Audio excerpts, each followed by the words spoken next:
No member-elect having received the majority of the votes cast, a speaker has not been elected.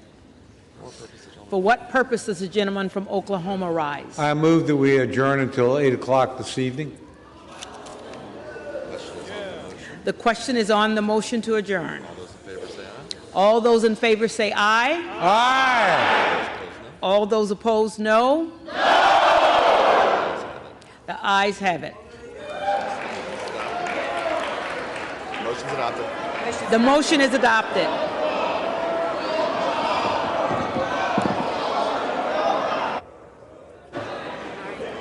Is a member demanding the ayes and nays? Is a member demanding the ayes and nays? Okay, motion is adopted. The motion is adopted. House stands adjourned until 8. The House stands adjourned until 8 p.m. tonight.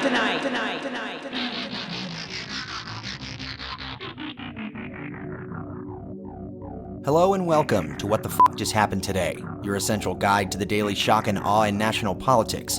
I'm Joe Amditis. Let's get to it. It's Wednesday, January 4th, 2023. Welcome to day 715. House Republicans, despite being the majority in Congress, were unable to elect a speaker again today as Kevin McCarthy lost his 4th, 5th, and 6th bid for speakership. A day after McCarthy lost his first 3 votes for Speaker, Trump urged Republicans to vote for McCarthy, warning them to, quote, not turn a great triumph into a giant and embarrassing defeat, end quote.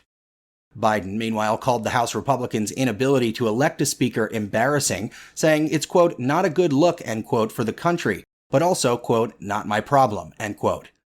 McCarthy received 201 votes in all 3 votes today, short of the 218 typically needed to win, as 20 conservative Republicans instead supported Byron Donalds. Yesterday, the group supported Jim Jordan. The Democrats, meanwhile, have remained united behind their leader, Hakeem Jeffries, who will make history as the first black lawmaker to lead a party in Congress as soon as the House elects a new speaker and the 118th Congress convenes. The House adjourned until 8 p.m. Eastern to allow more time for Republicans to negotiate with the holdouts. A 7th vote could take place when lawmakers return later tonight. The Speaker of the House is the second in the U.S. presidential line of succession after the Vice President. Moving on, the FDA expanded access to the abortion pill mifepristone, allowing brick-and-mortar and mail-order pharmacies to stock and dispense the drug. For more than 20 years, the drug could only be dispensed by a few mail-order pharmacies or specialty offices and clinics. Under the new policy, patients will still need a prescription, but now any pharmacy that agrees to accept those prescriptions and become a certified provider will be allowed to dispense the pills in its stores and by mail, depending on the laws in that state. More than a dozen states, of course, have near-total bans on abortions or restrictions that would make it illegal or difficult for pharmacies to provide said abortion pills. During the pandemic, the FDA temporarily suspended its long-standing requirement that women pick up the medicine in person, and then later permanently lifted the in-person requirement altogether. And finally, the World Health Organization warned that the coronavirus Omicron subvariant XBB.1.5 is, quote, the most transmissible form of Omicron to date, end quote.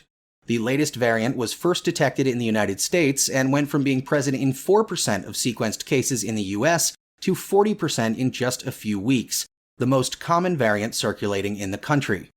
XBB.1.5 has since spread to at least 29 countries. That's all for now. You can find the links and sources for all of these stories on the main website. And as always, visit whatthefjusthappenedtoday.com for the latest news and headlines. Until next time, I'm Joe Amditis.